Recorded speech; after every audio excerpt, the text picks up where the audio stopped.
बिस्मिल्लाहिर्रहमानिर्रहीम। Student, next हमारा chapter है केमिकल बॉन्डिंग के ऊपर ना। इस हवाले से आयनिक कोवलेंट और कोऑर्डिनेट कोवलेंट बॉन्ड जो है ना, ये हमने डिस्कस कर लिए थे क्लास में। तो बाकी जो थ्योरीज हैं वो डिस्कस करते हैं आज।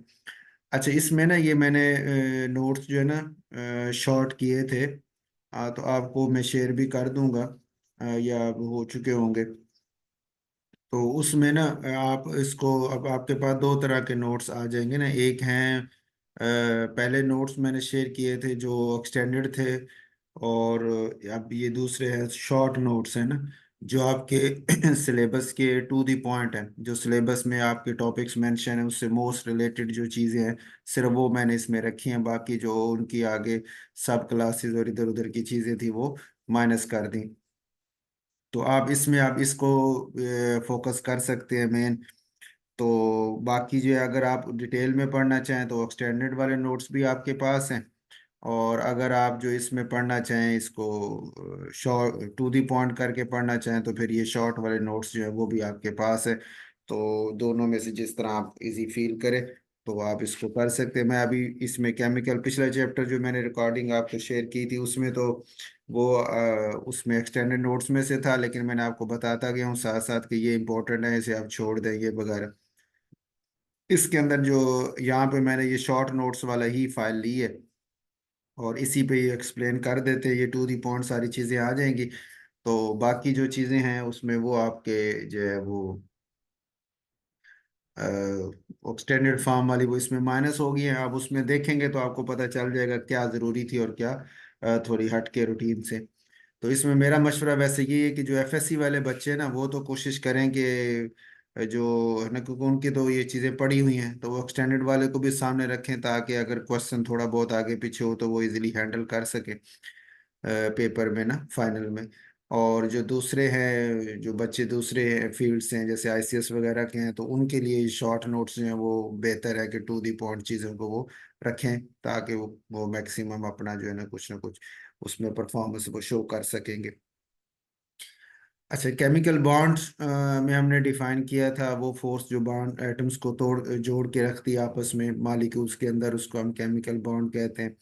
इसमें हमारे पास आयनिक बॉन्ड था जो आयंस के दरमियान होता है, कि एक एटम होता है जो इलेक्ट्रॉन लूज करता है।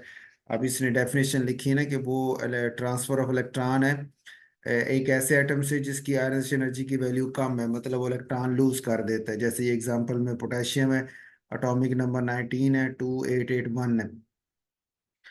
अब ये इलेक्ट्रॉन लूज करेगा तो के प्लस यानी पोटेशियम आयन बन जाएगा। एक बैलेंस शेल का एक इलेक्ट्रॉन लूज हो गया और ये पिछली इसके 8 इलेक्ट्रॉन यानी नोबल गैस वाली कॉन्फ़िगरेशन उसने हासिल कर ली।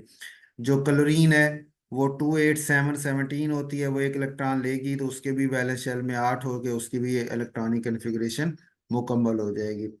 ठीक हो गई। तो अब ये दो यानी पोटेशियम लो आयरन एनर्जी वाले ने लूज किया, क्लोरीन हाई इलेक्ट्रॉन अफिनिटी वाले ने गेन किया।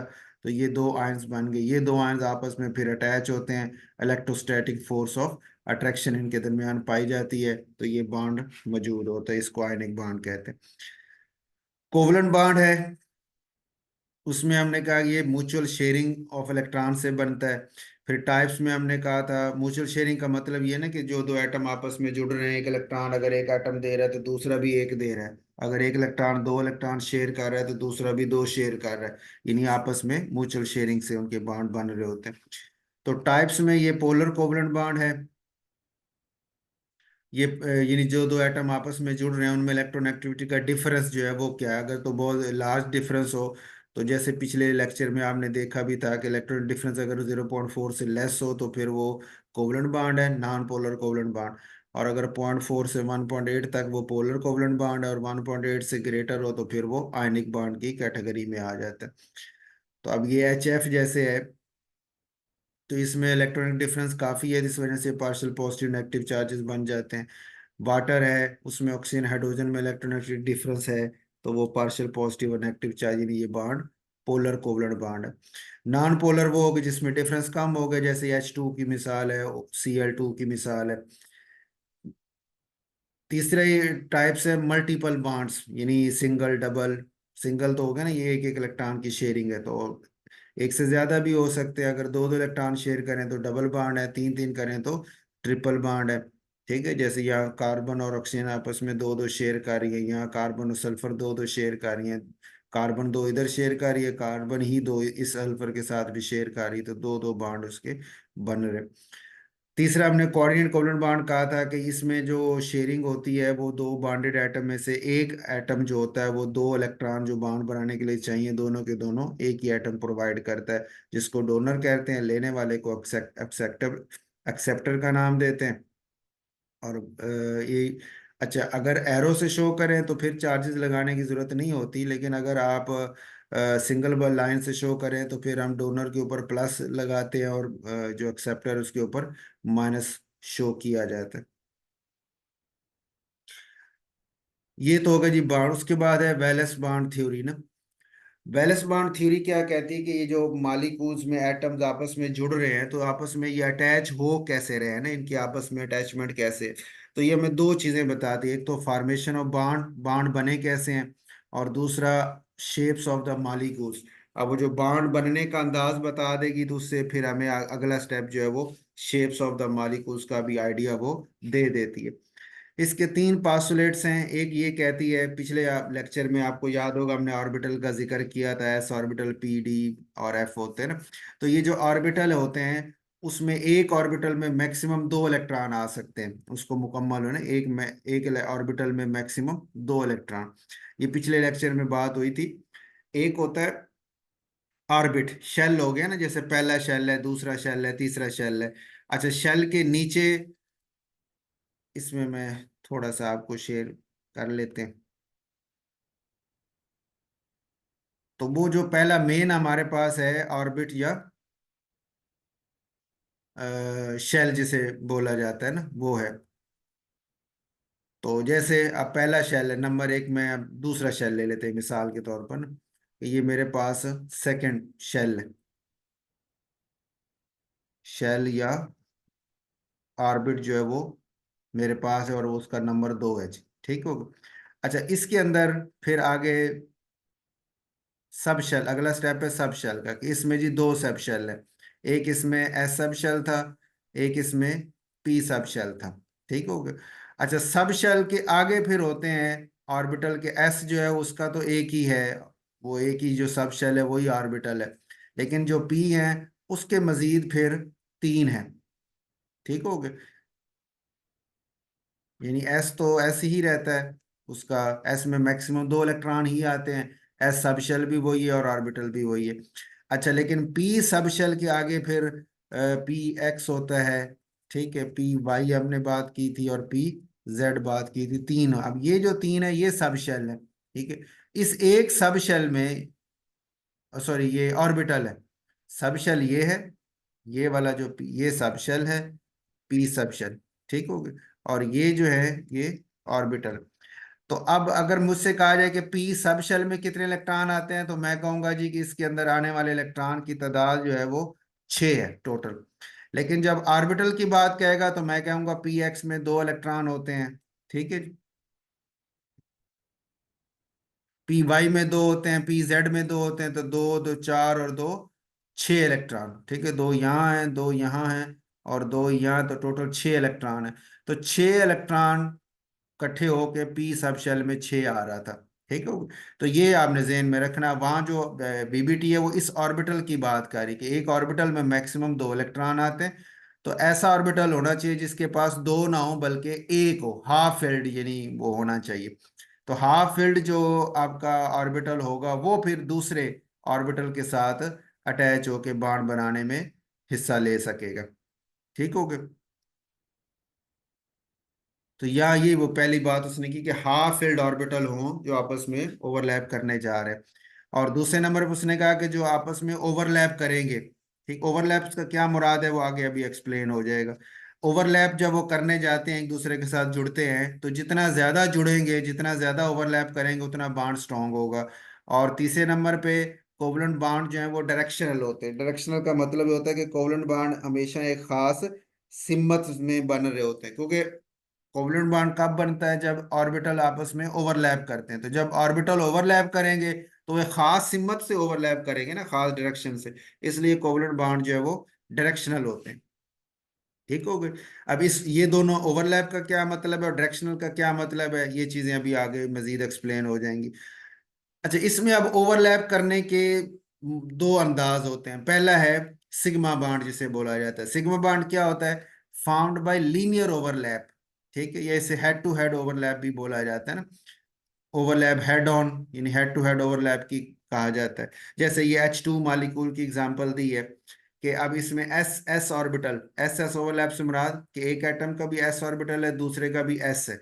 ये दो हाइड्रोजन है, ये भी एस ऑर्बिटल है, ये दूसरी हाइड्रोजन का एस ऑर्बिटल है, दोनों आपस में ऐसे ओवरलैप करने।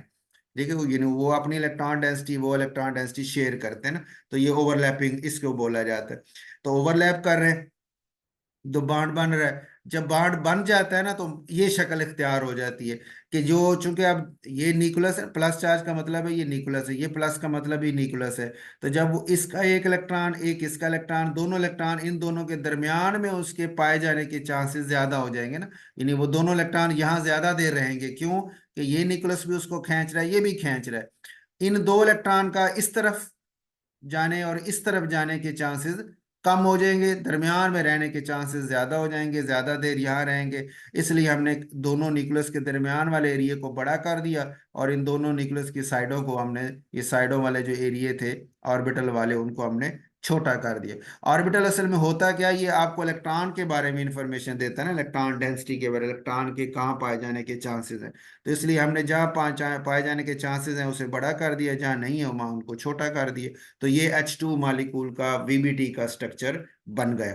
ठीक होगा। अक्सर इसका सवाल एक तो ये है, आपसे पूछा जा सकता है शॉर्ट डिफाइन और उसके पास्टुलेट्स आ गए, एक ये विद एन एग्जांपल, एक एग्जांपल दे दे या कह दे कि ये मालिकूल दे दे और क्या इस मालिकूल का VBT का स्ट्रक्चर ड्रा करे। जैसे H2 का कहे तो आपने पहले इलेक्ट्रॉनिक कन्फिग्रेशन लिख लेनी है। कन्फिग्रेशन आपको बताएगी कि कौन से ऑर्बिटल में वो एक इलेक्ट्रॉन पड़ा हुआ है, हाफ फील्ड कौन सा है, फिर उसी को ओवरलैपिंग में इस्तेमाल करेंगे।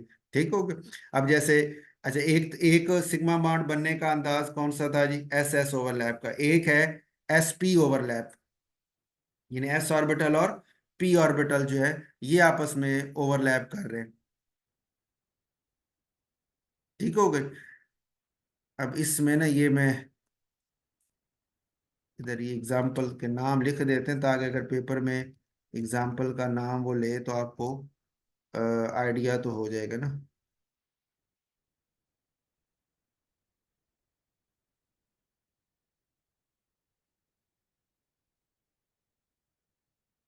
ठीक है।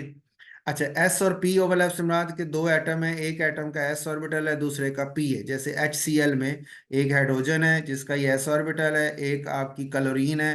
क्लोरीन का एटॉमिक नंबर 17 होता है ना, ये उसकी कन्फिग्रेशन ड्रा की हुई है। तो इसका एक ऑर्बिटल जो है यानी हाफ फिल्ड ऑर्बिटल, वो P ऑर्बिटल बनता है। तो ये P जो उसका एक इलेक्ट्रॉन वाला वो ये आया खड़ा है। तो ये S है, ये P है, ये दोनों ओवरलैप कर रहे हैं। अब ये वाला एरिया हमने कर देना है बड़ा। ठीक हो गया। और ये दूसरा एरिया जो ओवरलैपिंग में नहीं आ रहा उसको कर देना है छोटा। तो ये VBT का स्ट्रक्चर बन गया HCl का। इसी तरह HF में बात करते हैं, वो सेम वही पैटर्न है, बिल्कुल सेम, क्योंकि फ्लोरीन जो है उसमें भी P ऑर्बिटल होता है हाफ फील्ड, और इधर से हाइड्रोजन का S है। तो अंदाज वही है, बस नाम चेंज हो जाएंगे। अच्छा, इसी तरह PP ऑर्बिटल है। अब इसमें दो मिसालें दी हुई हैं, एक क्लोरीन की दी हुई है और एक एफ फ्लोरीन की दी हुई है। ठीक हो गई।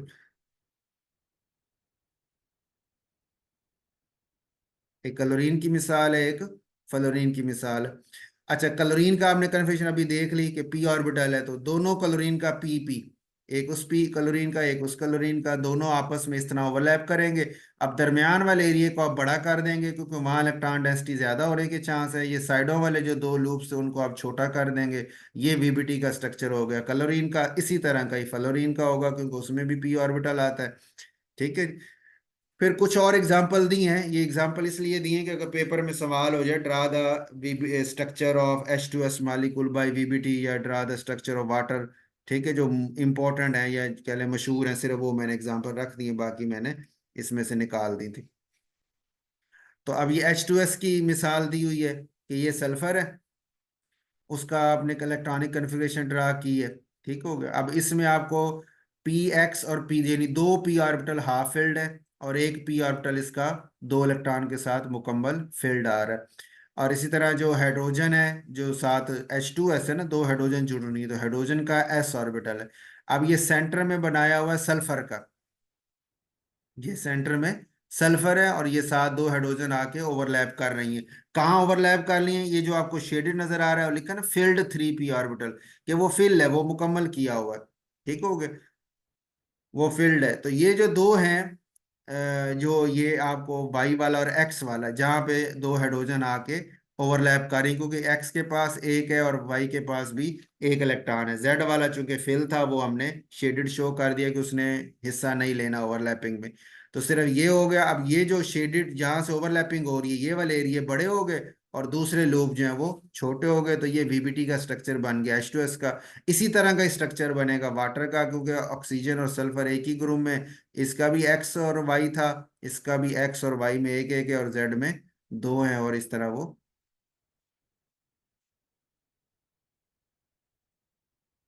ठीक है जी, और साथ ये हाइड्रोजन का आगे। अच्छा, उसके बाद है दूसरी टाइप। अब ये बात ही सिग्मा बॉन्ड जो हेड टू हेड ओवरलैप से बनता है। एक हमारे पास दूसरी टाइप है पाई बॉन्ड, जो पैरेलल ओवरलैप से बनती है। ठीक हो गया। तो पैरेलल ओवरलैप में हमारे पास है, पैरेलल ओवरलैप से क्या मुराद है?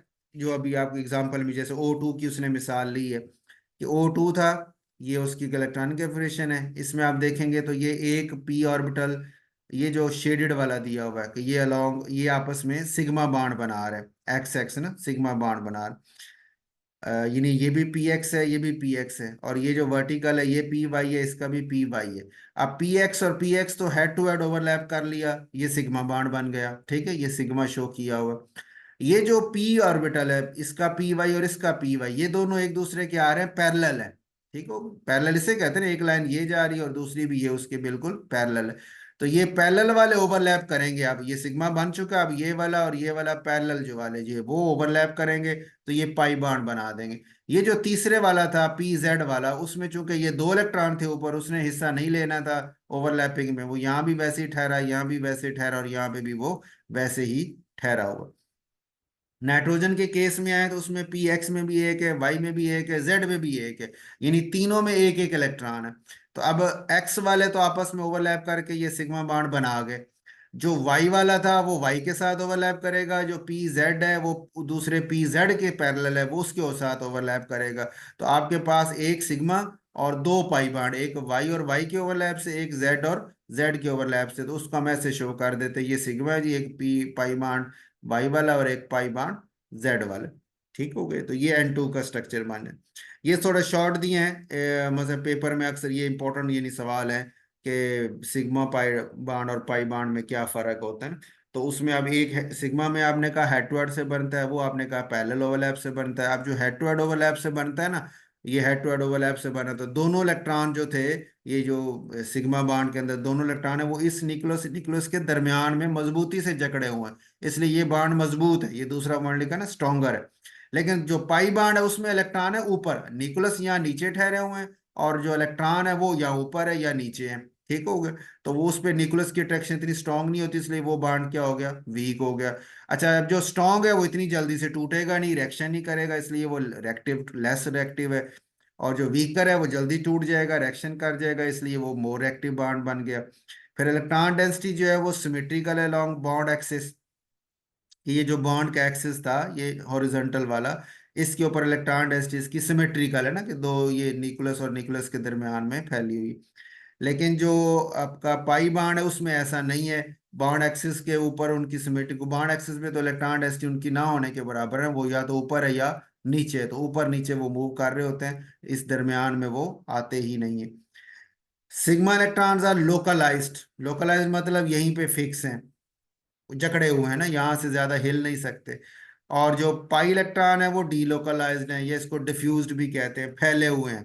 ठीक हो गए, क्योंकि वो है ऊपर या नीचे, तो दोनों न्यूक्लियस की उसके ऊपर अट्रैक्शन है कम।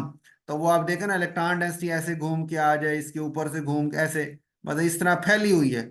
ऊपर की तरफ फैली हुई है, नीचे की तरफ फैली हुई है। ठीक हो गया। इलेक्ट्रॉन डेंसिटी पाई बाड के केस में डिफ्यूज्ड होती है, फैली हुई होती है, इसलिए उनको डी लोकलाइज्ड कहते हैं कि एक जगह इलेक्ट्रॉन उनके फिक्स नहीं है, ज्यादा एरिया पे फैले हुए। एक शॉर्ट बनाते हैं वेस्पर थ्योरी और वीबीटी में फर्क का ना। तो वेस्पर थ्योरी अभी हमने बात करनी है, आगे आएगी। वेस्पर थ्योरी सिर्फ आपको ज्योमेट्रीज और शेप्स बता देती है, ठीक है, लेकिन वो किस तरह बने हैं, एटम आपस में जुड़े कैसे, इस पे कोई बात वो नहीं करती। तो यही उसका ड्रॉबैक है कि वो बॉन्ड फॉर्मेशन नहीं बताती। वीबीटी आपको बता रही थी कि हाफ फिल्ड ऑर्बिटल मिलेंगे तो बॉन्ड बनेगा। फिर वेस्पर थ्योरी ओवरलैपिंग वगैरह कंसीडर नहीं करती, वीबीटी में ओवरलैपिंग वो कंसीडर करती है। वेस्पर जो है वो शेप और ज्योमेट्री बताती है, और वीबीटी जो है वो भी शेप और ज्योमेट्री भी बता रही है, प्लस बॉन्ड फॉर्मेशन भी बता रही है। इसलिए लिखा हुआ है कि ये सिर्फ शेप और ज्योमेट्री बताती है, ये मोर देन शेप और ज्योमेट्री बताती है। उसके बाद है जी एटॉमिक ऑर्बिटल हाइब्रिडाइजेशन। हाइब्रिडाइजेशन एक फिनोमेना है, प्रोसेस है। अच्छा, इसमें ना अब जो आपका, ये असल में ऐसे समझे कि एटॉमिक ऑर्बिटल हाइब्रिडाइजेशन जो है ये वीबीटी की ही एक सब क्लास समझे, उसी से ताल्लुक है इसका। क्योंकि ये वीबीटी के सारे असूलों पे काम कर रही है, उसी तरह चल रही है। बस एक एडिशनल चीज जो इसमें आएगी वो है ये हाइब्रिडाइजेशन। हाइब्रिडाइज का मतलब होता है मिक्सअप होना, आपस में अटैच होना, मिक्सिंग होना, उसको हाइब्रिडाइजेशन का नाम देते हैं। तो हाइब्रिडाइजेशन में होती क्या है कि जब एटॉमिक ऑर्बिटल्स हैं जिनकी एनर्जी थोड़ी थोड़ी डिफरेंट है ना, स्लाइटली डिफरेंट एनर्जीज है, या शेप्स भी उनकी मुख्तलिफ हैं। जैसे एक एस ऑर्बिटल है, एक पी है। एस की शेप और है, पी की और है। एनर्जीज में भी उनका फर्क है। एनर्जी अगर एक ही शेल के होंगे, एक एटम के एक ही शेल के होंगे, तो एनर्जी भी उनकी में थोड़ा सा फर्क आएगा। अच्छा, उनको हम मिक्सअप, वो आपस में मिक्सअप होते हैं to form a new set of equivalent orbital. एक नया सेट बनाते हैं इक्विवेलेंट ऑर्बिटल्स का, एक जैसी एनर्जी वाले ना, एक जैसे ऑर्बिटल का जिनकी एनर्जी भी सेम है, जिनकी शेप भी सेम है। इस प्रोसेस को कहते हैं हाइब्रिडाइजेशन। ठीक हो गया। अच्छा, अब उसकी अहमियत सिग्निफिकेंस क्या है कि ये जी शेप और ज्योमेट्री ऑफ द मॉलिक्यूल बताने में हमारी हेल्प कर रही होती है। हाइब्रिडाइजेशन की कंडीशन क्या है जी, क्या चीजें होनी चाहिए, आपने अभी वो डेफिनेशन में वैसे आ गया। एक तो मिक्सिंग ऑफ ऑर्बिटल है, ठीक हो गया, एक ही एटम के अंदर। ठीक हो गया। दूसरा, जो ऑर्बिटल मिक्सअप हो रहे हैं वो क्लोज है, यानी उनकी एनर्जीज करीब तरीन है, मतलब एक ही शेल के हैं। ये नहीं होगा कि दूसरे शेल का ऐसे ले लो, चौथे शेल का पी ले लो और कोई ये मिक्सअप हो रहे हैं, ऐसे नहीं होगा। और तीसरा है, जितने नंबर ऑफ मिक्सिंग ऑर्बिटल्स होते हैं वो नंबर ऑफ रिजल्टिंग हाइब्रिड के वो बराबर ही होते हैं। यानी जितने मिक्सअप होंगे उतने ही वो आगे प्रोडक्ट भी बनाएंगे। ये तीसरा पॉइंट आपका जो है वो अभी आगे एग्जांपल में क्लियर हो जाएगा। टाइप्स इसकी हमारे पास तीन, sp3, sp2, sp और भी होती हैं, लेकिन यहाँ हमारे सिलेबस से क्लोज तीन यही बनती हैं, इसी को तीनों को हम एक एक एग्जांपल उनकी ना वो डिस्कस करते जाते हैं। जैसे sp में क्या है कि एक s ऑर्बिटल हो, एक p ऑर्बिटल हो, आपस में मिक्सअप हो, और ये sp हाइब्रिडाइज ऑर्बिटल इसने बना दिया। ठीक हो गया। अच्छा, अब ये एक s और एक p यानी दो आपस में मिक्सअप हो रहे हैं, इसलिए प्रोडक्ट भी मेरे पास कितने बन गए, दो बन गए, दो sp वाले बन गए। अब दो आपस में अरेंज कैसे होंगे, यानी ये एक ही एटम के अंदर, एक ही शेल के अंदर, यानी उनके एस और पी के मिक्सिंग से दो बने लूप। और ये दो लूप आपस में इस तरह अरेंज होते हैं। ये छोटा लूप यहाँ पे मैं यानी उसको स्किप कर दिया है सिंपलिसिटी के लिए, बड़े लूप को सिर्फ शो किया है। तो एक का बड़ा लूप और दूसरे का बड़ा लूप, ये इस तरह अरेंज होंगे। इस तरह क्यों अरेंज होंगे, क्योंकि इसके पास भी इलेक्ट्रॉन होते हैं, इसके पास भी इलेक्ट्रॉन होते हैं, इलेक्ट्रॉन इलेक्ट्रॉन एक दूसरे को रिपेल करते हैं।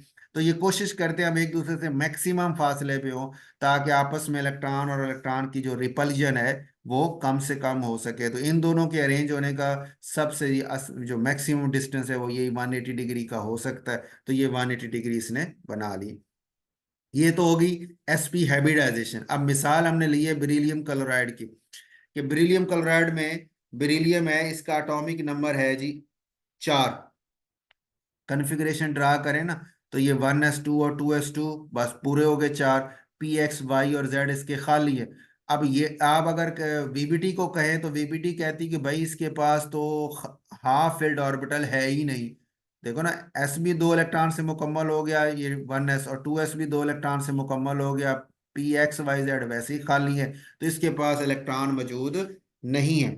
अब वो हाफ फील्ड वाला इलेक्ट्रॉन नहीं है, तो वीबीटी कहेगी कि भाई ये मालिक ये एटम जो है ना वो बॉन्ड नहीं बना सकता। अब हाइब्रिडाइजेशन का यहाँ पे रोल आता है, वो कहते कि नहीं बना लेगा, इस तरह बनाएगा कि नॉर्मल शक्ल में ग्राउंड स्टेट जिसे कह रहे हैं उसमें तो इलेक्ट्रॉन हाफ फील्ड नहीं है, अनपेयर्ड। लेकिन हम इसको एक्साइटेड स्टेट में ले जाते हैं, यानी एक इलेक्ट्रॉन 2s से जंप करवा के 2p में डाल देते हैं। एक इलेक्ट्रॉन इस ये इसके पास हाफ फील्ड हो गया, एक ये हाफ फील्ड हो गया। अब ये दो हो गए अनपेयर्ड इलेक्ट्रॉन, दो हो गए, अब ये दो बॉन्ड बना सकता है। लेकिन बॉन्ड बनाने से पहले ये क्या करते हैं, एस और पी आपस में मिक्स अप हो जाते हैं। हाइब्रिडाइजेशन का जो ऊपर हमने अभी बात की थी, तो उस मिक्सिंग से हमारे पास एस पी हाइब्रिडाइज ऑर्बिटल बने, ये वाले ना, एस पी है, दो बने। वो एक एक के पास भी एक इलेक्ट्रॉन है, दूसरे के पास भी एक ही इलेक्ट्रॉन है। ठीक हो गया। तो अब ये बेरिलियम थी सेंटर में, जिसके ये दो लूप्स थे, ये एस पी वाले। ठीक है, ये भी एस पी है, ये भी एस पी है। और उसके साथ जो दो क्लोरीन जो है उन्होंने आके ओवरलैप किया है और उनके साथ बॉन्ड बना लिए। क्लोरीन की आपने अभी पीछे इलेक्ट्रॉनिक कन्फिग्रेशन देखी थी, ये पीछे अभी वीबीटी में गुजरी थी ये, कि उसमें ये हाफ फील्ड ऑर्बिटल आता है पी के पास, तो पी आके ओवरलैप करेगा। तो ये पी ऑर्बिटल जो क्लोरीन वाला है वो आके ओवरलैप कर रहा है और बेरिलियम के साथ इस तरह वो बॉन्ड बना देता है। ठीक हो गए। अच्छा, अब इसमें ना एक वो बात ज़हन में अगर सवाल आपके आए कि भाई ये हाइब्रिडाइजेशन हो क्यों रही है, मतलब वैसे ही जैसे थे दो इलेक्ट्रॉन थे तो इधर ही ओवरलैप करा देते, एक क्लोरीन पी के साथ एक एस के साथ, बात खत्म हो जाती। तो असल में ये मॉलिक्यूल में ये दोनों बॉन्ड है एक जैसे, ये भी एक जैसे बॉन्ड बेरिलियम क्लोरीन वाला और ये भी दोनों एक जैसे, दोनों की बॉन्ड एनर्जी सेम है, दोनों की मजबूती सेम है। तो सेम तभी हो सकता है ना जब वो ये दो लूप जो बेरिलियम वाले वो एक जैसे हों। तो एक जैसे तभी बन सकते हैं जब एस और पी मिक्सअप हो, तो एस पी एक और एस पी दूसरा, ये दोनों एस पी अब एक जैसे हो गए, इसलिए अब जो बॉन्ड बनेंगे वो भी एक जैसी ही एनर्जी वाले बनेंगे। तो इसलिए हम कहते हैं कि मिक्सिंग करवाना जरूरी है, उसके बगैर इस चीज को बताना या एक्सप्लेन करना मुश्किल हो जाएगा।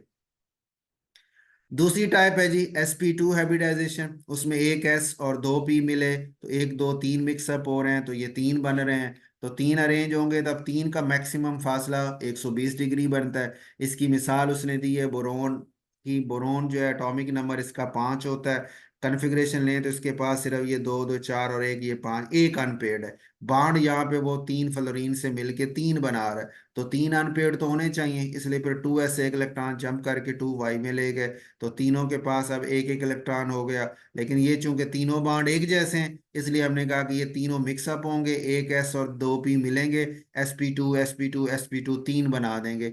वो तीन फिर आपस में ये तीन फ्लोरीन के साथ ओवरलैप करके तीन सिग्मा बॉन्ड बना देंगे, ये लिखा है 3 सिग्मा बॉन्ड वो बना देते हैं। sp3 जो है उसमें एक एस और तीन पी मिल रहे हैं, तो अब टोटल ये चार है, एक एस और तीन पी, टोटल चार हो गए, इसलिए चार बनेंगे।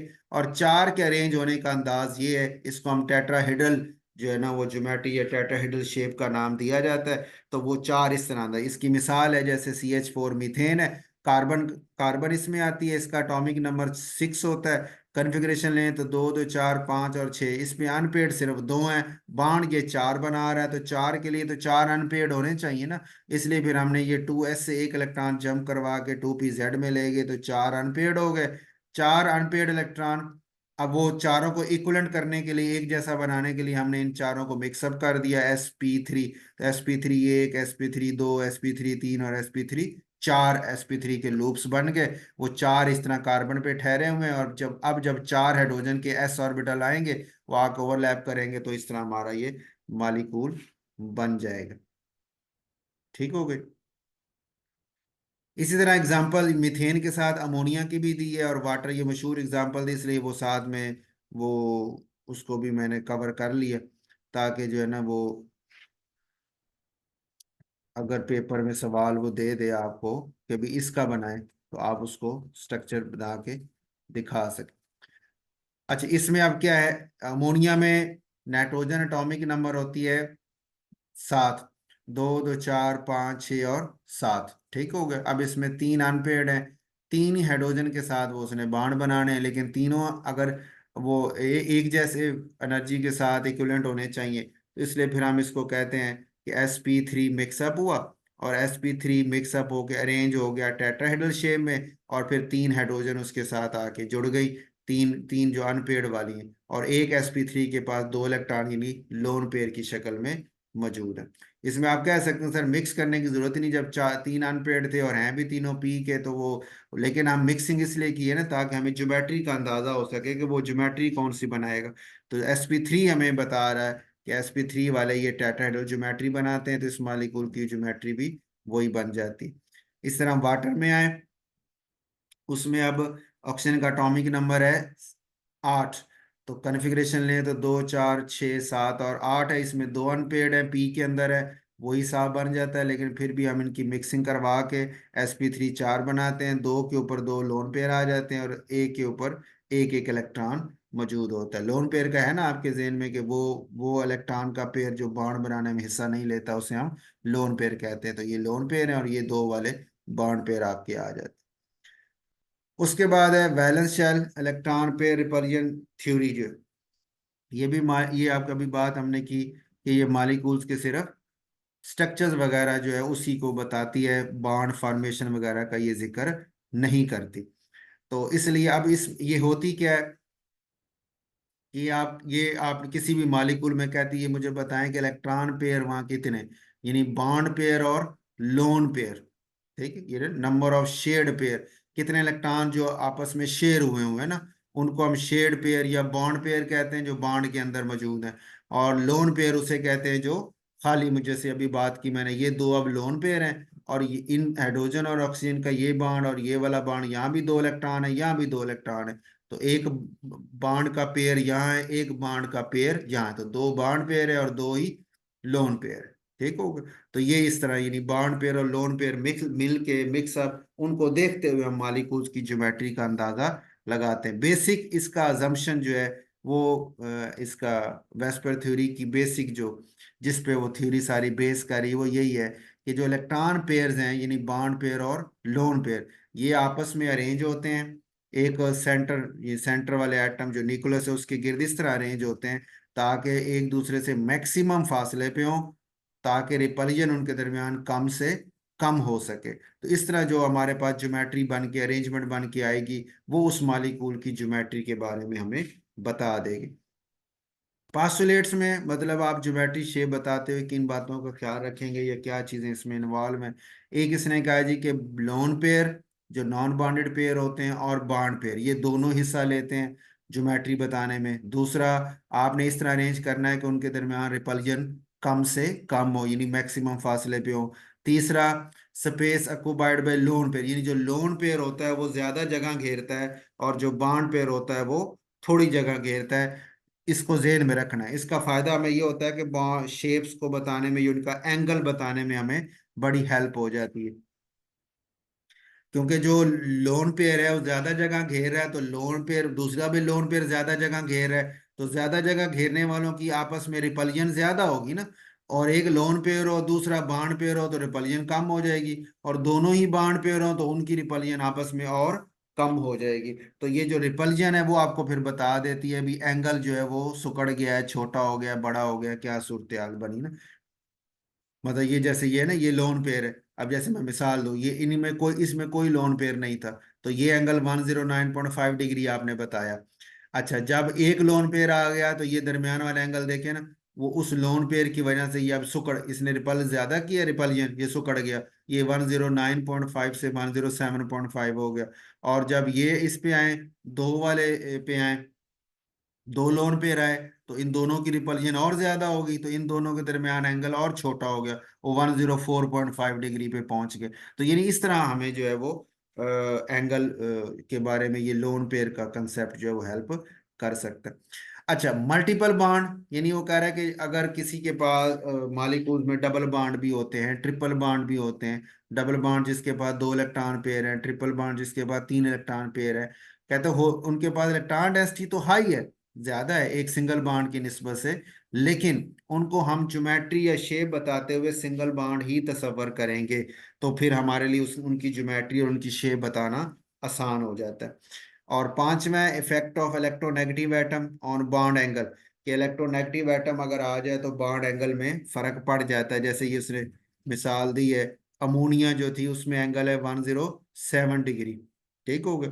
तो जो NF3 है उसमें एंगल है 102.5 डिग्री, यानी हाइड्रोजन की जगह आपने फ्लोरीन लाए हैं। फ्लोरीन अब ज्यादा इलेक्ट्रोनेगेटिव है हाइड्रोजन की निस्बत से, तो एंगल को उसने क्या कर दिया, छोटा कर दिया, सुकेट दिया, 102.5 पे ले गया 107 से। तो यानी ये वो बात कर रहा है कि आपका बॉन्ड एंगल्स वगैरह जो है इसमें इस अंदाज से चल रहे होते हैं। ये इसमें ना, ये मैं इसमें भी करेक्शन करते जाते हैं बाद में, फिर जेन से स्किप ना हो जाए। तो एंगल जो है ना दोनों को, वो 107 लिखा है ना, तो इसमें भी 107 कर लेते हैं।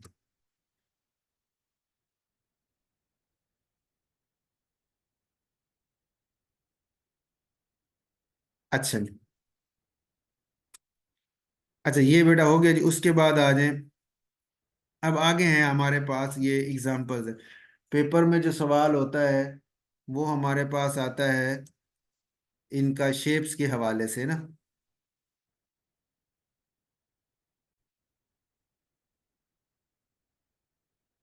अच्छा बेटा, शेप्स ऑफ द मॉलिक्यूल्स पे हम बात कर रहे थे। तो शेप्स ऑफ मॉलिक्यूल पेपर में जो सवाल होता है ना, अक्सर वो यही आता है कि आपको मॉलिक्यूल दे दिया जाता है और कहा जाता है, जैसे बेरिलियम क्लोराइड दे दिया, कहा जी draw the structure of beryllium chloride chloride BeCl2 according to VSEPR theory. ठीक हो गया।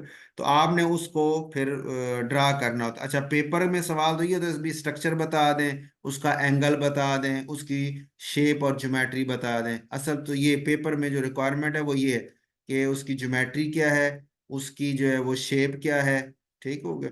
ये इलेक्ट्रॉन पेयर ज्योमेट्री कह रहे हैं, और मॉलिक्यूलर ज्योमेट्री या शेप इसे कह रहे हैं, वो क्या है, और उसका बॉन्ड एंगल क्या है। बस ये तीन चीजें जो असल वेस्पर थ्योरी में आपने उसके स्ट्रक्चर के जवाब में बतानी होती हैं।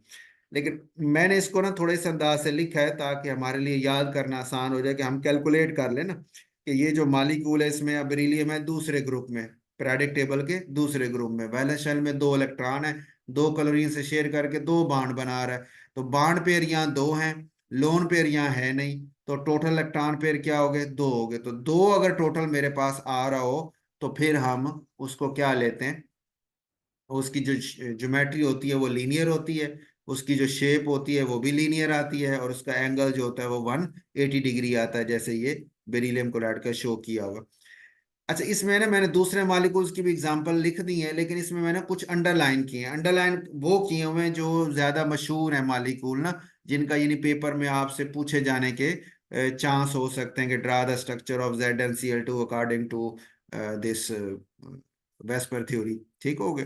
तो उस हवाले से फिर ये अंडरलाइन वालों का हमने जरूर देख लेना कि अंडरलाइन वाले जो है वो किस कैटेगरी में आ रहे हैं, ताकि आपको स्ट्रक्चर बनाना आसान हो जाए। अच्छा इसी में अब AB2 type with multiple bond, यानी आप डबल बॉन्ड वाली जो शक्ल, जैसे उसमें मिसाल हमारे पास है CS2 है या CS2 है। ठीक है। कार्बन डाइऑक्साइड भी आती है, कार्बन डाई सल्फाइड CS2 भी इसी में आता है। अच्छा अब उसमें ना आपके पास बनता है उसी तरह बाण पेयर काउंट करें तो मैं दो लिख रहा हूं, हालांकि ये CO2 का स्ट्रक्चर है, इसमें अब बाण पेयर तो वैसे है ना, डबल बाण के अंदर तो पेयर चार दो बन जाते हैं ना, दो इलेक्ट्रॉन और नीचे भी दो इलेक्ट्रॉन, यानी टोटल चार इलेक्ट्रॉन है यहाँ डबल बाण में। तो पेयर तो दो बने, दो पेयर, ये टोटल चार पेयर है। लेकिन अभी हमने बात की ना कि जब हमने ज्योमेट्री बतानी तो हमने डबल बाण को क्या तस्वर करना है, सिंगल बाण तस्वर करना है। इसलिए उसने कहा ना अज्यूमिंग डबल बाण एट सिंगल बाण। ठीक हो गया। तो हमने बाण पेयर दो ले लिए हैं, लोन पेयर कोई नहीं है, इलेक्ट्रॉन पेयर दो हो गया, तो ज्योमेट्री दो की बनती है लीनियर, शेप भी लीनियर बनती है, एंगल 180 होता है, और स्ट्रक्चर उसका ये CO2 का इस तरह लीनियर शेप में बन जाता है। ठीक हो गया। इसी के नीचे ना मैं वैसे लिख देता हूँ अदर एग्जाम्पल करके ना, ताकि आपके जहन में रहे।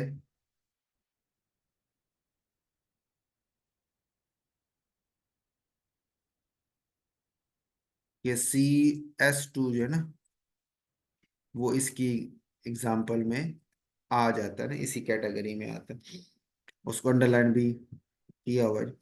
अच्छा उसके बाद दूसरी कैटेगरी हमारे पास है AB3 टाइप, यानी तीन बॉन्ड पेयर हो या दो बॉन्ड पेयर हो और एक लोन पेयर हो, यानी ये तीन तीन की कैटेगरी में आ रही है। ठीक हो गया। आप पहली एग्जांपल ले लेते हैं जिसमें तीनों बॉन्ड पेयर है, लोन पेयर नहीं है, जैसे BF3 है।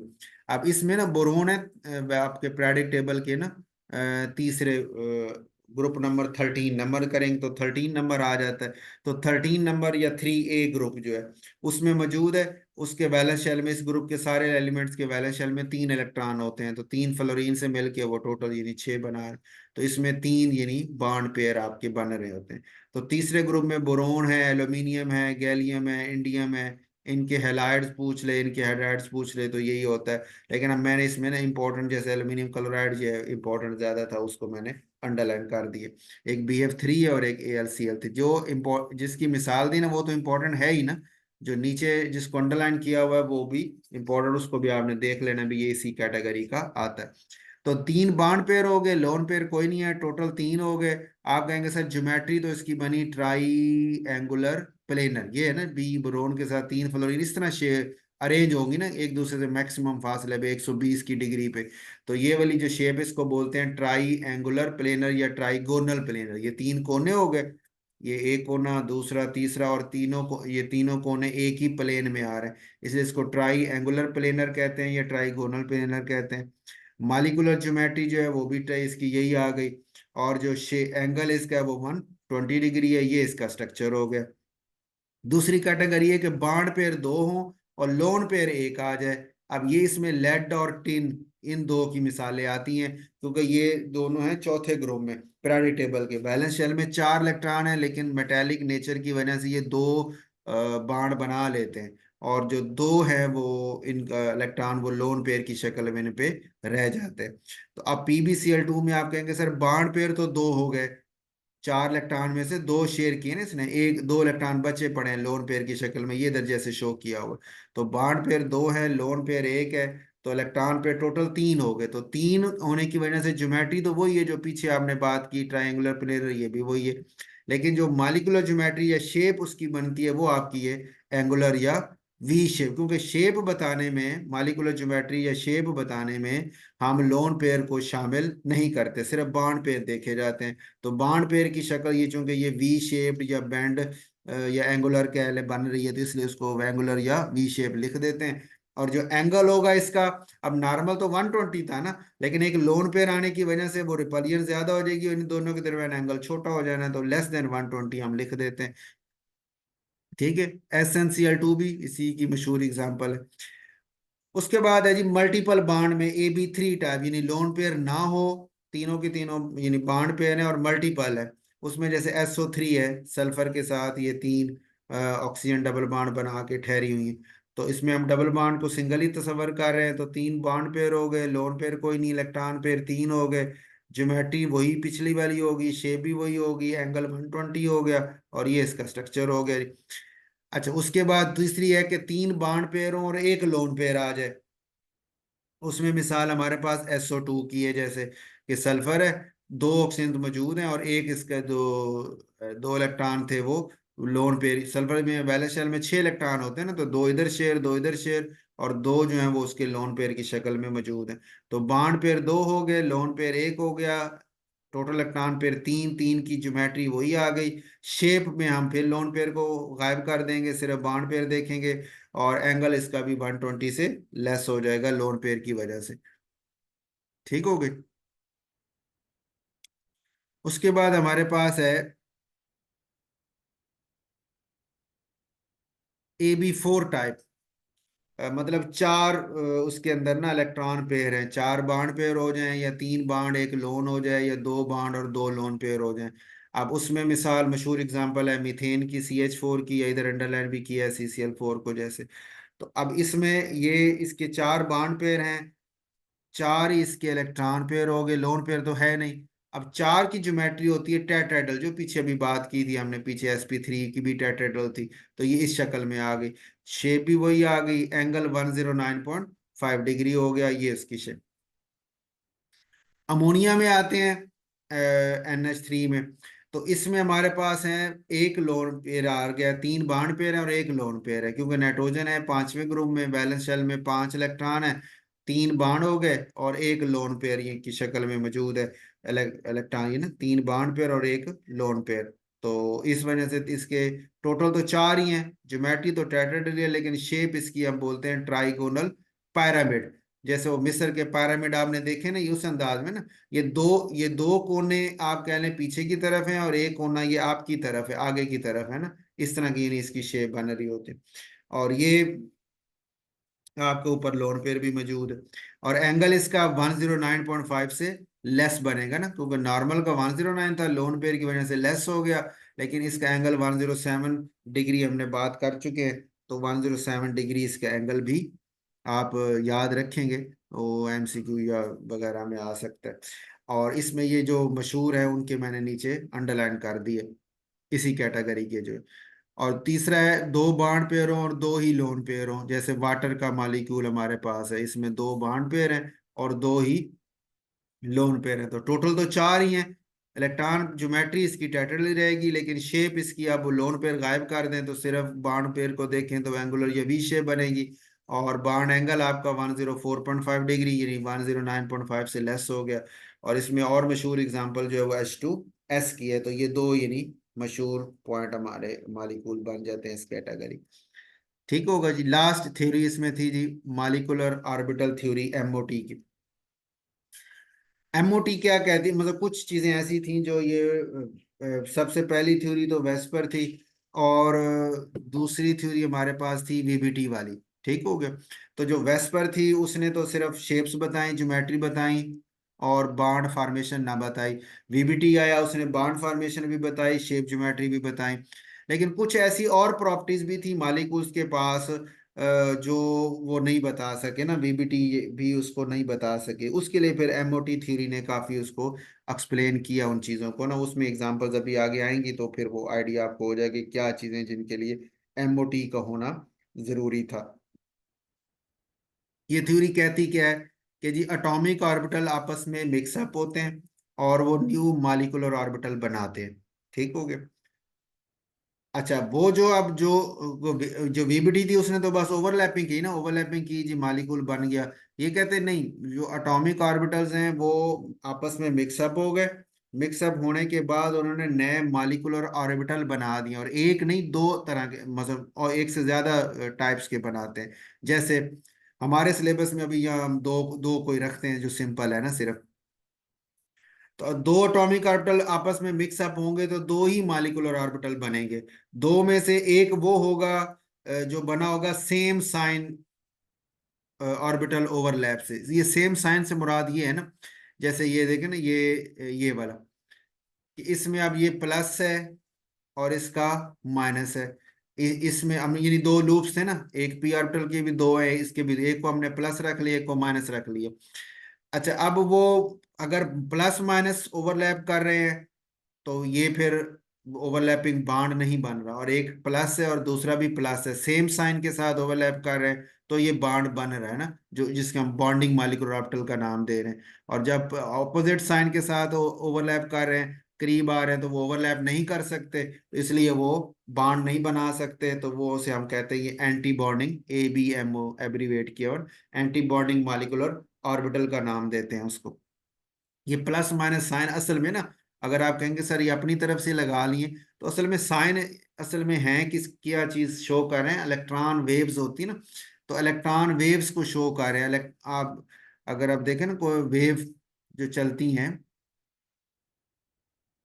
एक वेव इस फॉर्म में चलती है ना, ऊपर नीचे मूव करते हुए ना। तो इसको अगर आप मैं बड़ा शो करूं, ये तो लार्ज नहीं होगा। अच्छा चलो, इसको ऐसे करते हैं, हम वैसे ड्रा कर लेते हैं।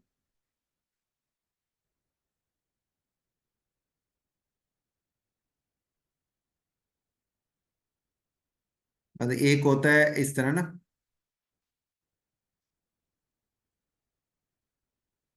ऊपर जो वेव का ऊपर वाला हिस्सा उसे आप क्रेस्ट कहते हैं ना, और जो नीचे वाला हिस्सा होता है उसको आप ट्रफ का नाम देते हैं। मतलब ये जैसे,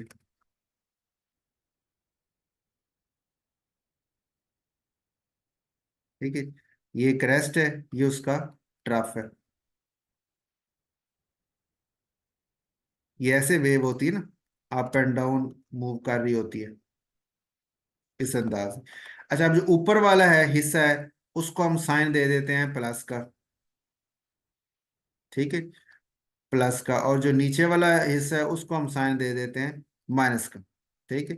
तो असल में वो इलेक्ट्रॉन वेव है, इलेक्ट्रॉन की वेव है ना। इलेक्ट्रॉन आपने पढ़ा है पीछे वो एटॉमिक जो थ्योरीज थी उसमें बात की थी कि जो इलेक्ट्रॉन है कि जो न्यूक्लियस के गिर्द इलेक्ट्रॉन घूम रहे हैं वो सीधे सीधे नहीं बल्कि ऐसे वेव की शक्ल में घूम। अच्छा, अब एक एक वेव आ रही है एक इलेक्ट्रॉन की, इसी तरह की दूसरी वेव भी दूसरी तरफ से दूसरी इलेक्ट्रॉन की वेव आ रही है। ठीक है, इस अंदाज से। अब अगर इस तरह ये आते हैं कि ये वाला इसका क्रेस्ट क्रेस्ट से मैच हो गया, ट्रफ ट्रफ से यानी प्लस प्लस से मैच हो गया, माइनस माइनस से मैच हो गया, तो इसे हम कहते हैं फिजिक्स की जबान में ना, आपने पढ़ा हुआ कंस्ट्रक्टिव इंटरफेरेंस का नाम देते हैं। तो कंस्ट्रक्टिव इंटरफेरेंस का मतलब ये दोनों मिक्सअप हो जाएंगी और आपका बॉन्ड बन जाएगा। ठीक होगा। लेकिन अगर ये ऐसे हो जाए इस अंदाज से कि एक का प्लस है और दूसरे का माइनस है, ठीक होगा, यानी एक का क्रैश दूसरे के तरफ, तो आप कहेंगे सर अब होगा डिस्ट्रक्टिव इंटरफेरेंस, वो आपस में ऐड अप नहीं हो सकेंगे और बॉन्ड भी नहीं बनेगा। तो यही बात वो वहां पे बताना चाह रहा है कि प्लस प्लस प्लस का मतलब कि कंस्ट्रक्टिव इंटरफेरेंस मैच हो गया, बॉन्ड बन गया। प्लस माइनस का मतलब डिस्ट्रक्टिव इंटरफेरेंस मैच नहीं हुआ, बॉन्ड नहीं बना। ठीक होगा, तो उसको हम इस तरह शो कर देते हैं। तो ये बॉन्डिंग है और ये एंटी बॉन्डिंग। तो ये बात उसने कहा कि सेम साइन हो तो फिर बॉन्डिंग मॉलिक्यूलर ऑर्बिटल बनता है। और उस वो चूंकि बॉन्ड बन चुका, तो आपको पता है जब एटम मिलके बॉन्ड बना लेते हैं, मॉलिक्यूल बनाते हैं, तो वो स्टेबल हो जाते हैं, एनर्जी कम हो जाती है। तो इसकी एनर्जी जो है वो पेरेंट एटम से कम हो जाएगी। लेकिन जो अपोजिट साइन वाले आएंगे तो वो एंटी बॉन्डिंग बनाएंगे, और उसकी एनर्जी जो है पेरेंट एटम से उल्टा ज्यादा हो जाती है, क्योंकि वो और ज्यादा अनस्टेबल शक्ल में चले जाते हैं। और पांचवी है नंबर ऑफ बॉन्ड्स, एक दो एटम जो आपस में मिलते हैं ओवरलैपिंग वगैरह करके बाद, तो कौन कितने बॉन्ड बनाते हैं उसको हम बॉन्ड ऑर्डर का नाम देते हैं। तो बॉन्ड ऑर्डर हमारे पास ऐसे निकलता है, number of bonding electron minus number of anti bonding electron divided by two. यानी एक जो मॉलिक्यूलर ऑर्बिटल आप बना लेंगे ना डायग्राम, उसमें देखेंगे बॉन्डिंग में कितने इलेक्ट्रॉन है वो लिख दें, माइनस एंटी बॉन्डिंग में कितने हैं वो लिख दें, और टू पे डिवाइड कर दें, जो आंसर आएगा इतना वो बॉन्ड जो ना उन दो एटमों के दरमियान मौजूद होगा जो आपस में जुड़ रहे हैं। अच्छा, इसमें अब ये उसने शेप्स बनाई है, एस एस ओवरलैप जब होता है तो कैसे बनता है, ये बॉन्डिंग को बनाई है। एस ऑर्बिटल दो आपस में ओवरलैप करें तो ये अगर कर जाए तो बॉन्डिंग, ना करें तो एंटी बॉन्डिंग। इसी तरह पी वाला आपको बता दिया, ये पी एक्स ये है, पी ऑर्बिटल है, sigma bond head to head है ना, ये सिग्मा बॉन्ड बना रहा है। ये सिग्मा और सिग्मा स्टार, एंटी बॉन्डिंग को सिग्मा स्टार से शो करते हैं, बॉन्डिंग को सिग्मा से शो करते हैं। और अगर ये पी वाई आ जाए तो ये इस शक्ल में। ठीक है, तो ये आपके पास पैरेलल ओवरलैप करके ये बाण बना रहे हैं। ठीक हो गया। तो अब इसमें अब अगर वो इस बात वो ये प्लस प्लस आ जाए तो वाई वाले का, तो ये बॉन्डिंग है, ना आए अपोजिट हो जाए तो वाई वाले का एंटी बॉन्डिंग पाई स्टार हो गया। इस तरह जेड वाले में सेम हो जाए तो उसका बॉन्डिंग है, अपोजिट हो जाए तो उसका एंटी बॉन्डिंग है। ये लाइन लगाने का मतलब ये कि ये ओवरलैपिंग नहीं हुई, बॉन्ड नहीं बन रहा। ठीक है, इलेक्ट्रॉन डेंसिटी इधर वाली इधर रहेगी, उधर वाली उधर रह गई। ठीक हो, ये तो होगी इसकी बेसिक। जी आगे अब पेपर में सवाल जो हो सकता है शॉर्ट क्वेश्चन में, या तो ये पूछ सकता है आपसे इसके पास्टुलेट्स बता दें, ये सब ज्यादा इंपॉर्टेंट बन सकता है। या दूसरा ये बन सकता है एग्जांपल दे दें, H2 का ड्रा कर दें एमओटी डायग्राम, हीलियम की ड्रा कर दें, या O2 की ड्रा कर दें, या N2 की ड्रा कर दें, यानी ये मशहूर हैं एग्जाम्पल ना इसमें। वही चारों मैंने, बाकी जो एक्स्ट्रा थी वो आपको दूसरी फाइल में मिल जाएंगी अगर आपने प्रैक्टिस के लिए देखनी है तो। बाकी ये जो मेन मेन थी वो मैंने इधर रख के छोड़ दी है। ठीक हो गया। अच्छा, वो ड्रा कैसे करते हैं वो उसका तरीकेकार सुन लें, बस ये लास्ट में बस आपका ये चैप्टर भी क्लोज हो जाएगा। अच्छा, इसमें क्या है, एटॉमिक ऑर्बिटल यानी हाइड्रोजन है, 1s1 उसका इलेक्ट्रॉन था। तो ये हाइड्रोजन का एक और एटॉमिक ऑर्बिटल यहाँ लिया। एटॉमिक ऑर्बिटल दूसरी हाइड्रोजन, एओ से मुराद एटॉमिक ऑर्बिटल, ये एक हाइड्रोजन है, ये दूसरी हाइड्रोजन है। 1s था ना, 1s में एक इलेक्ट्रॉन, उसके भी 1s में एक इलेक्ट्रॉन। दोनों के मिलने से एक बॉन्डिंग बनना है जिसकी एनर्जी उन दोनों से नीचे होनी, उसको हमने ये नीचे लाइन से शो कर दिया। और एक जो है एंटी बॉन्डिंग बनना है जिसकी एनर्जी इन दोनों से ज्यादा होनी, उसको हमने ऊपर वाली ये लाइन से शो कर दिया। अब एस और एस मिलके सिग्मा ही बॉन्ड बना सकते हैं ना, तो सिग्मा वन एस हो गया, और वो सिग्मा स्टार वन है। वन एस इसलिए कि वन एस आपस में दोनों तरफ से मिल रहे हैं, इसलिए वन एस हो गया। और ये सिग्मा है वो सिग्मा स्टार है। और एक को जमा करें, कितने इलेक्ट्रॉन हो गए? दो। तो दो इलेक्ट्रॉन आपने नीचे से ऐसे फिल करना शुरू कर देने हैं। पहले लो एनर्जी वाले को फिल करेंगे, अगर इलेक्ट्रॉन बच गए तो ऊपर चले जाएंगे, नहीं बचे तो बस वहीं पे खत्म। अब ये दो इलेक्ट्रॉन थे, दोनों के दोनों यहीं पे पेयर अप हो गए। एक में दो, एक ऑर्बिटल में दो इलेक्ट्रॉन आते हैं ना बॉन्ड बनाने के लिए, तो ये दो पेयर अप होके खत्म हो गए। अब ऊपर वाला खाली रह जाएगा। बॉन्ड ऑर्डर लेंगे तो बॉन्डिंग में और एंटी बॉन्डिंग, बॉन्डिंग में दो है इस वक्त और एंटी बॉन्डिंग में जीरो है। डिवाइड करेंगे तो आंसर आपका वन आ गया। इसका मतलब H2 के मॉलिक्यूल में एक बॉन्ड मौजूद होता है। हीलियम का सवाल अक्सर आता है कि ये जी मॉलिक्यूल नहीं बनाता, या ये नोबल गैस होती है ना, बाण नहीं बनाता, ये क्यों नहीं बनाता, ये कितने बाण बनाता है? तो उस पे हम ये उसी उसी अंदाज से ये, अब हीलियम में दो इलेक्ट्रॉन है ना, तो इधर भी दो है इधर भी दो है, तो दो और दो चार हो गए, दो नीचे हो गए दो ऊपर फिल हो गए, ठीक हो गए। और बाणर जब अब निकाला तो आंसर जीरो आया। इसका मतलब इसमें कोई मालिक्यूल बाण नहीं पाया जाता, हीलियम के मॉलिक्यूल्स में He, इन हीलियम का मॉलिक्यूल एग्जिस्ट नहीं करता। एक और सवाल पूछा जाता है कि डायामैग्नेटिक और पैरामैग्नेटिक, कि ऐसी एमओटी की डाय, ये यही जो मेन फीचर था जिसको एमओटी एक्सप्लेन करने जा रही, वीबीटी से यानी प्लस में जाती है, वो यही है कि डायामैग्नेटिक करेक्टर, यानी डायमैग्नेटिक या दूसरा इसका अपोजिट होता है पैर, जैसे ऑक्सीजन है इसके नीचे लिखा होगा कि ये पैरामैग्नेटिक इन नेचर है। तो डाया या पैरा से मुराद क्या है कि ऐसी ऐसे मॉलिक्यूल जब मैग्नेट, जो मैग्नेट के पास जाएं, मैग्नेटिक फील्ड के पास लेके जाएं, तो मैग्नेट उनको अपनी तरफ अट्रैक्ट करे। तो जिनको करे उनको पैरामैग्नेटिक कहते हैं, जिनको ना करे उनको डायामैग्नेटिक कहते हैं। वो करेगा क्यों? कि अगर इस मॉलिक्यूल के पास ना अनपेड इलेक्ट्रॉन, यानी खाली एक इलेक्ट्रॉन पड़ा होगा, तो वो इलेक्ट्रॉन चूंकि स्पिन कर रहा होता है, आपने पढ़ा हुआ है इंटर में भी स्पिन काउंटर नंबर में कि वो स्पिन करता है, उस स्पिनिंग की वजह से वो मैग्नेटिक फील्ड पैदा कर रहा होता है एक इलेक्ट्रॉन। तो अगर वो इस तरह एक ही अकेला, इसमें तो पेयर है ना, ये जो नजर आ रहा है आपको ये तो पेयर है। अगर एक इलेक्ट्रॉन होगा, जैसे ये ऑक्सीजन में देखिए ये एक इलेक्ट्रॉन है या भी एक है, ये पेयर नहीं है। तो एक एक इलेक्ट्रॉन खाली स्पिन करके मैग्नेटिक फील्ड पैदा करेंगे, तो बाहर से मैग्नेट आएगा तो उसको वो ये इंटरेक्शन शो करेंगे, इसलिए ये पैरामैग्नेटिक ये बनेगा। लेकिन जो ये वाला नहीं बनेगा क्योंकि इसमें पेयर हो गया, पेयर होके वो एक क्लॉकवाइज आपको पता है घूमता है, एक एंटी क्लॉकवाइज, उन दोनों की मैग्नेटिक फील्ड आपस में कैंसिल हो जाती है।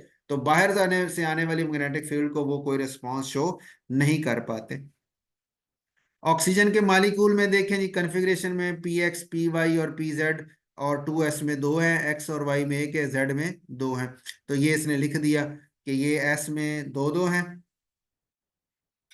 और 2s में, और 2 Px Y Z में। अच्छा, इसमें कोई मसला नहीं, आप x में दो शो कर दें या y में दो कर दें, z में दो कर दें, बस तीनों में से किसी एक में दो शो करेंगे, बाकी दोनों में एक एक कर दें, उससे कोई फर्क नहीं पड़ता। ठीक हो गया। अच्छा, अब आपने करना क्या है, पहले आपने ड्रा कर लिया कि टू एस था उसका बॉन्डिंग सिग्मा 2s, उसका anti bonding sigma star 2s। ठीक है। फिर आपने यहाँ कहना है कि ये जो पी एक्स है, पी एक्स से मिलके तो बनाएगा सिग्मा बाड, तो सिग्मा 2 Px आ गया।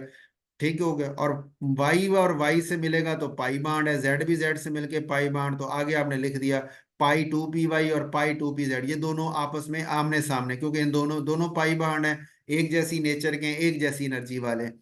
और इनके अपोजिट इनके एंटी, यानी पाई स्टार, पाई है तो उसके ऊपर पाई स्टार है, और सिग्मा जो सबसे नीचे था उसके ऊपर सिग्मा स्टार, उस सबसे ऊपर उसका बन रहा होता है 2 Px वाले का। ठीक हो गया। ऊपर एंटी बॉन्डिंग है, नीचे वाले बॉन्डिंग मॉलिक्यूलर ऑर्बिटल है। ये ड्रा हो गया। अब इलेक्ट्रॉन फिल कैसे करने हैं, आपने गिन लेने, जैसे ये दो और दो चार और दो छः ये हैं, और छः ये है, टोटल 12 होंगे ना। तो यहां से फिल करना शुरू कर दें, दो दो चार दो छः, सात, आठ, नौ, 10, 11 और 12, ये मैंने। अच्छा, आप कहेंगे सर ये दोनों एक ही जगह क्यों नहीं फेल कर लिए? तो पीछे आपने अभी बात की थी ना, पिछले लास्ट चैप्टर में, गालमन सेकंड चैप्टर था, उसमें बात गुजरी थी हॉर्न्स रूल वाली, कि एक जैसे अगर एनर्जी वाले ऑर्बिटल अवेलेबल हों तो आप एक ही में दोनों इलेक्ट्रॉन को पेयर अप नहीं करेंगे, बल्कि एक एक इलेक्ट्रॉन पहले दोनों को देंगे, और आएंगे तो वो पेयर अप हो जाएंगे, नहीं आएंगे तो ये खाली रह जाएंगे। ठीक हो गया, तो उस रूल के मुताबिक ये एक एक ही आएगा। तो ये ऑक्सीजन का हो गया जी। बॉन्ड ऑर्डर निकालेंगे तो बॉन्डिंग के गिने तो 8 हैं जी, दो ये है, दो ये 4, दो 6, दो 8, और माइनस ये 2 और 2 ये मिला लें तो 4, 8 - 4/2 करेंगे तो 2, डबल बॉन्ड इसका बन जाएगा। ठीक हो गया, तो ये बॉन्ड ऑर्डर इसका, ये उसने आपका बता दिया डबल बॉन्ड है, और इसमें चूंकि अनपेड है तो इसकी वजह से ये डाया पैरामैग्नेटिक की नेचर भी आ जाती है। बस ये लास्ट स्ट्रक्चर आपका ये आपका मुकम्मल हो जाएगा, चैप्टर क्लोज हो जाएगा। अच्छा, इसमें ना नाइट्रोजन का मालिक्यूल वो भी उसी पैटर्न पे बनाया है।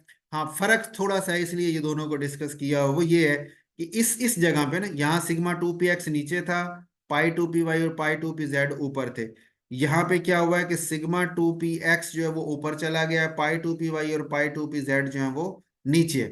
ठीक हो गया, यानी ये दोनों अब ऐसे, ये इसमें ये समझें कि ये पाई बाड वालों की एनर्जी में ये कोई फर्क, ये जो जितनी एनर्जी लेवल पे ये यहाँ है, ये वैसे इनमें कोई फर्क नहीं आया। सिर्फ जो सिग्मा 2p x है ना, इसकी एनर्जी चेंज होगी, इसकी भी चेंज होगी और सिग्मा स्टार की भी चेंज होगी। ये क्यों चेंज हुई है कि इसमें हम कहते हैं कि जो 2p x और ये 2s नीचे वाला, इन दोनों में एनर्जी का फर्क है कम, तो ये दोनों आपस में हाइब्रिडाइज हो जाते हैं, मिक्सअप हो जाते, उस मिक्सिंग की वजह से 2s की एनर्जी थोड़ी नीचे हो जाती है, और जो 2p x है उसकी एनर्जी थोड़ी ऊपर हो जाती है, तो वाई वालों से भी वो ऊपर निकल जाता है। ठीक है, बस ये इसमें फर्क है। इस केस में, ऑक्सीजन के केस में ऐसा नहीं होता, क्योंकि 2p x में और 2s में एनर्जी का काफी फर्क है, वो मिक्सअप नहीं हो पाते, इसलिए नॉर्मल जो शक्ल में आना चाहिए वैसे ही आते हैं। ठीक है, बस ये चेंज है, बाकी तरीकेकार वही होगा जो अब मैंने ऑक्सीजन के लिए बना दिया, नाइट्रोजन के लिए भी वही सारा होगा। बॉन्ड ऑर्डर निकालेंगे काउंट करके तो इसमें 3 निकलता है, कि इसमें 3 बॉन्ड बन रहे होते हैं नाइट्रोजन के मालिक्यूल में, और इसमें चूंकि कोई अनपेयर्ड नहीं है इसलिए ये डायामैग्नेटिक इन नेचर हो जाता है। और ये जो एनर्जी डायग्राम इसकी शो की है ना, ये level bond energy of the molecular orbitals, यानी ये जो मॉलिक्यूलर ऑर्बिटल दरमियान में आ रहे हैं उनका एनर्जी का लेवल, तो ये जिस तरह ड्रा हुआ है इसी अंदाज से आपने लिख देने। मतलब जैसे ना 1s, सिग्मा 1s, उसमें 2 इलेक्ट्रॉन होंगे, वो उसकी एनर्जी सबसे कम होगी ना, फिर सिग्मा स्टार 1s 2 इलेक्ट्रॉन के साथ, फिर सिग्मा 2s, ये सिग्मा 2s के 2 इलेक्ट्रॉन। ठीक है, फिर उसके बाद सिग्मा स्टार 2s के 2 इलेक्ट्रॉन। ठीक हो गया, फिर उसके बाद सिग्मा 2p x के 2 इलेक्ट्रॉन है, फिर सिग्मा π2py π2pz में दो दो हैं और एक जैसे हैं ना, तो ये दो दोनों में दो दो हैं और दरमियान में इक्वल डाला है, यानी बराबर एनर्जी वाले हैं। ठीक है, फिर पाई स्टार 2py और π2p स्टार 2pz है, वो दोनों में एक एक इलेक्ट्रॉन था और बराबर एनर्जी वाले। फिर एंड पे सिग्मा स्टार 2p x है जो जीरो है, खाली है। इसी अंदाज पे ये वाला भी बनाया हुआ है। ठीक हो, ये लास्ट में इन्होंने बनाया डिफरेंस बिटवीन बॉन्डिंग और एंटी बॉन्डिंग मॉलिक्यूलर ऑर्बिटल में फर्क क्या है। तो ये दोनों के बॉन्डिंग की भी और एंटी बॉन्डिंग की, वो आप इसमें जो अभी मैंने एक्सप्लेन किया उसको देखेंगे ना, तो उस बेस पे ये बड़े इजीली आप इसको समझ लेंगे। मतलब बॉन्डिंग में आपने कहा लो एनर्जी है, एंटी बॉन्डिंग में आपने कहा हाई एनर्जी है, ये पहले कंप्लीट होगा, ये बाद में कंप्लीट होगा। इसकी मैक्सिमम इलेक्ट्रॉन डेंसिटी न्यूक्लियस के दरमियान है क्योंकि बॉन्ड बन रहा है, इसकी मिनिमम है क्योंकि बॉन्ड नहीं बनता।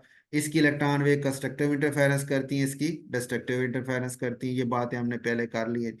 एक ये वीबीटी और एमओटी में डिफरेंस जो है, तो वो बात अभी मैंने पीछे आपको बताई थी कि वीबीटी जो है वो ओवरलैपिंग अनपेयर्ड इलेक्ट्रॉन की कंसीडर करता है, एमओटी ओवरलैपिंग ऑफ ऑर्बिटल जो है वो कंसीडर नहीं करता, वो कहता है सारे ही बॉन्ड में हिस्सा लेते हैं, चाहे इलेक्ट्रॉन वो उनके हाफ फील्ड है या नहीं है।